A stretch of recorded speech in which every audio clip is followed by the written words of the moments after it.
Yung na-improve namin ito. Itong nauna na to, may dagdag namin ito para lang dito. Pag lumipat tayo dito sa kabila, humaba na yung dito, hindi na yung nag-L na ganun. Kundi humaba dito, tapos may dagdag yan. Tingnan natin sa ilalim.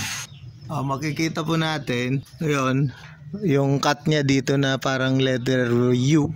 Yun yung dadaanan ng movement ng poste.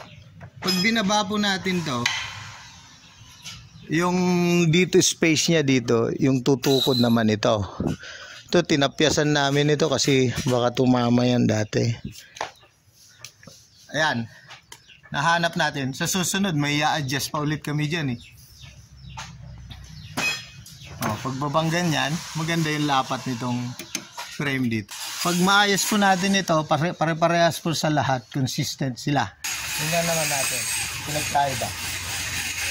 Ayan. Pag binaba natin daw, ayos siya. Yun lang yung na-adjust. So makikita nyo dun, kasi meron siyang ano rito nun, parang ganito. Nakakapitan nung ito.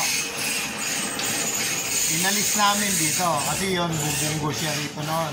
Ngayon, dumiretso na ito para mas masalon niya itong nasa ibabaw. Ito yung sinasabi ko. Ayan masalo niya, mas stable siya ngayon dahil mas maraming nakapatong. Yun.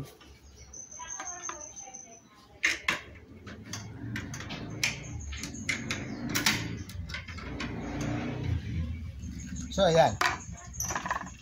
Yun yung na-improve natin dyan.